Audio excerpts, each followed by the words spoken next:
We on and popping. Alright, Shalom. First and foremost, we give our praise, honor, and glory to Yahweh, Bahashem, Yahushai, Bahashem, Kakodash. Double honor to the elders and apostles of Great Millstone, who starts us in 100% truth. Shalom to the oath of the elect. Shalom to all the Hakim, pushing truth and sincerity. And shalom to the sincere Aqua from the way after watching and learning. It's your brothers from the GMS Columbus Ohio branch on every Friday night sit down. And tonight we're going to be going over 2nd Ezra, the 10th chapter. In which in this chapter, it goes through a turn of events, you know, but it's a continuation from the 9th chapter. All right, and it's a more of a spiritual chapter. All right, but for understanding's sake, Lord willing, we'll start at just to go to the 9th chapter and start at about verse 38. You know, just getting the context, because in the end of the 9th chapter, he ran into a woman into a field in which the angel Uriel had brought him to. Okay, so we'll start there just to get the continuation, and then we'll jump into the 10th chapter. All right. This is 2nd Esdras, chapter 9 and 38. Yep. And when I spake these things in my heart, I looked back with mine eyes, and upon the right side I saw a woman. And behold, she mourned and wept, with a loud voice, and was much grieved in her heart. And her clothes were rent, and she had ashes upon her head. Right, so, you know, going into this, you know, Esdras was sent to this land, or to this field, right, and he came across this woman, in which, at this point, Esdras was going through a fast. At this point, I believe he was breaking his fast in the midst, right? So he was sent to this field. Tell him to eat the flowers. Yep. And he came across this woman as he was doing his thing, right? You got it? Then let my thoughts go that I was in, and turn me unto her. Right. So he was like I said, he was dealing with his things, right? But he seen this woman weeping, all right, and mourning. So he put aside his thoughts. He was like, hey, what is this woman going through? Like, what's going on with this woman? You got it. Verse 40, and said unto her, wherefore weepest thou? Why art thou so grieved in thy mind? And she said unto me, Sir, let me alone, that I may bewail myself, and add unto my sorrow, for I am sore vexed in my mind, and brought very low. Right. So we asked her, what's going on? Like, why are you going through this? Like, why are you so grieved? Why are you weeping? All right, what's going on in your mind? And she's like, hey man, you know, let me be by myself. You know, typical things that, you know, we all as humans do. You know, like, damn, I just want to be by myself and just deal with my shit. You got it. And I said unto her, what aileth thee? Tell me. She said unto me, I thy servant have been barren, and had no child, though I had an husband 30 years. In those 30 years I did nothing else day and night, and every hour, but make my prayer to the highest. And after 30 years the Most High heard me, thine handmaid, looked upon my misery, considered my trouble, and gave me a son, and I was very glad of him. So was my husband also, and all my neighbors, and we gave great honor unto the Almighty. Right, so, you know, she's going over her, you know, giving the breakdown pretty much. Well, okay, I've been barren for 30 years, you know what I'm saying? I've been wanting a child, you know what I'm saying? I ain't been able to have one.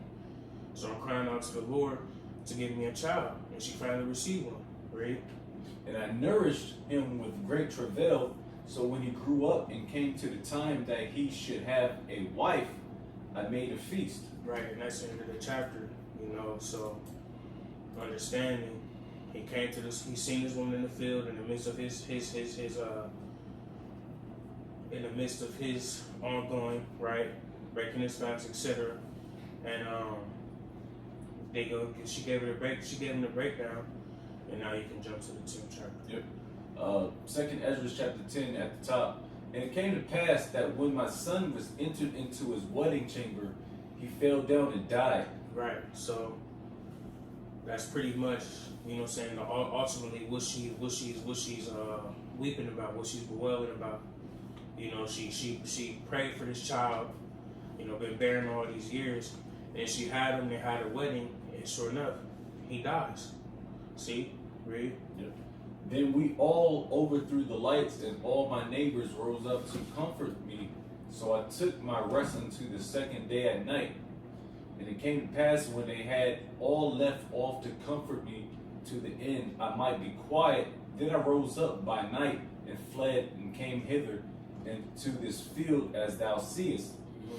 And I do now purpose not to return into the city, but here to stay, and neither to eat nor drink, but continually to mourn and to fast until I die. Right. So, you know, it's how like, okay, I had this child, he passed away, you see, and you know, her family was there in the midst, you know what I'm saying, helping her mourning with her and all these things, etc., you know. But once, you know, things died down and the night came, you know what I'm saying, she's still in the midst, like, damn, man, I'm still messed up, you know, still hurt behind it. Even though she has her family behind her, she's still messed up behind this mess. She's like, man, I'm out. Yeah, it's almost like when you have like a female dog, actual dog, and their her litter dies, she weeps and mourns for a while until she probably get out of it. She probably can't get out of it, you know, because it effed her up, you know. Verse 5. No, real quick, that's a good point though. Like, and with even us as humans, you know, like, you know, you have a death, you know what I'm saying, in the family, you know, and it's like, damn, man, you know, you got your family around you, they supporting you, making sure you okay. What do you need? I got you. But when you're alone, then it's like, damn, you know. You gotta deal with those demons, man. Exactly, you gotta deal with that, you know. So, you know, it runs deeper than that, and a lot of people, you know, even in the world, you know, they have a death in their family, they go through certain mourning with their family, but some people even off themselves, you know what I'm saying? That's the spirit that this woman was in. Like, man, I'm going through all this, man, I'm gonna just sit here until I die. Yeah. You got it, verse 5. Verse 5. Then left I the meditations wherein I was, and spake to her in anger, saying, Thou foolish woman above all other, seest thou not our mourning, and what happened unto us? How that Sion, our mother, is full of heaviness and much humbled, mourning very sore. For as the earth, and she shall tell now me. you read, skip verse 8. Oh, excuse me. And now seeing we all mourn and are sad, for we are all in heaviness. Right. So Esdras is like, damn, you gonna end it all and starve yourself to death because of one son that you had has passed away, and then he referred it to Zion, you know what I'm saying, which is us, you know what I'm saying, the nation of Israel, you know what I'm saying. He's like, damn, man, you know, we got a whole nation, you know what I'm saying, that's going through shit, that's battling, you know what I'm saying. We done lost a lot of people, you know. Our nation is going through all these trials and tribulations, and even in the midst of this chapter, which we'll get into a little bit, you know, they're in Babylon, you know, and this is like right around the time when Nebuchadnezzar and the Babylonians came and sacked the temple and besieged Jerusalem. But you got it. This is art thou grieved for one son? For ask the earth, and she shall tell thee that it is she which ought to mourn for the fall of so many that grow upon her. Right. See, so you know he's referring to the woman pretty much as the earth. You know what I'm saying? Just how the earth brings forth fruit. You know what I'm saying? You know what I'm saying? Just like the scriptures speak about us being born of the earth. He said, you know what I'm saying? Like us coming from the ground, you're going back into Adam. You know what I'm saying? So the earth bringing forth fruit, etc. The earth is mourning as well. You know? I got a quick precept. Yeah. Just going back to that verse 8, you know, just the state of the nation of Israel during the time of the Babylonian captivity, Psalms 137:1. It says, by the rivers of Babylon, there we sat down, yea, we wept when we remember Zion. Right, so like you said, at this time, you know, Jake being freshly taken into captivity, Jake was in a mournful state, you know, and Esdras, you know, encapsulated that, you know, that state of mourning, you know, and not only him, but the whole nation, Yep. I give verse 2 as well. It says, we hanged our harps upon the willows in the midst thereof. Right, you know, sometimes you weeping so much you don't even want to hear nothing. You just want to, you know, be in your thoughts. Yep. You know, in this case, you know, they didn't want to, you know, sing songs or, you know, want nothing to be joyful about. You just want to crawl up in a rock. Right. Verses 3, it says, for there they that carried us away captive required of us a song, and they that wasted us required of us mirth, saying, sing us one of the songs of Zion. Right.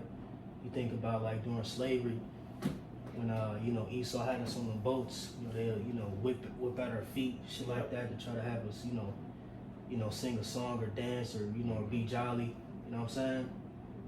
Verse 4 says, how shall we sing the... So, like, real quick, I just always, every time I always think of that movie, Goodbye Uncle Tom. Yeah. I think it was the beginning where they crossed the river. Yeah, and then they, shooting at them and shit. and they told them, like, hey, you know, make a song. Because I think they had a few slaves that had instruments. Yeah. And they told them to make a song because they was walking all sad. So they try to up their mood and shit. You know what I mean? Yeah, keep them productive. Mm-hmm. Verse 4 says, how shall we sing Yahweh's song in a strange land? You know? Again, you know what I'm saying? Yeah. Like, Ezra's encapsulated that mournful spirit that Jake was in. And then likewise here. I mean, you know, we got joyful days, but really it's like, what is there to be happy about in the totality of being in Babylon the Great America? You know what I'm saying? You know, at least for us being in the know. Again, you know, we don't let that, you know, deteriorate our spirit. You know what I'm saying? We got high hopes because we, you know, hoping a better promise, you know what I'm saying, for the come. But again, you know, a lot of Jake don't understand that this is our captivity. You know what I'm saying? This isn't our place where we should be, you know, in a happy ass state all the time. Right. Like the scripture say, a righteous man scarce smile a little. You know? And now that's a spiritual say that though, because, you know, it's like when you pay attention, you know what I'm saying, these heathen, you know what I'm saying, primarily Esau has whipped Jake in shape. You know what I'm saying? And that's why Jake is able to act like, you know what I'm saying, or feel like they're winning. You know what I'm saying? They can be jolly and make music and this and that shit and, you know, live their everyday life as if nothing's going on. Like the brother said, when you in the know and you know the truth, and you know the depth behind what we deal with, and you haven't put the things that we've been through as a nation behind you. You see, you able to be like, man, this ain't shit, man. What the hell? You know, and that's why, you know, and even to bring it back to this chapter, we're able to deal with the pain of our everyday life because we understand. You know what I'm saying? Because we've learned to grow like, damn, this is just what it is. You know what I'm saying? This is our trials and tribulations at the time. And just like Ezra is telling this woman, because we all deal with shit on a day-to-day basis. We're like, damn, I'm fucked up about this, you know? But with understanding, it's like, damn, there's so much more that our nation deal with, that we all deal with, you know? And that's one thing that I'm sure we all do when we deal with shit. We eventually come to that realization, like, damn, I'm not the only one dealing with this. I'm not the only one fucked up. I'm not the only one losing family. I'm not the only one dealing with personal problems, etc. You know? And just like Ezra was telling this woman, our whole nation is jacked up. You know what I'm saying? Our whole nation is going through things. Our whole nation is lost, you know, and hurting. So for you to want to end it all over one child that you had, is it worth it? It's not. But you got. This is why the Edomites, they bring up these celebrities, LeBron, all these niggas and singers, Cardi B, because they want to kind of portray it that we're actually doing on a good level, which we're not. It's just an illusion, all right, you know. And once people figure that out, which they are, they're like, all right, man, that's all bullshit, you know, because we still in the PJs, man, in the tenements, you know, smack, you know. Yep. Big Mama getting her left foot cut off due to diabetes and all that shit, man, you know. Anyways, this is verse 10. For out of her came all that the first, and out of her shall all others come, and behold, they walk almost all into destruction.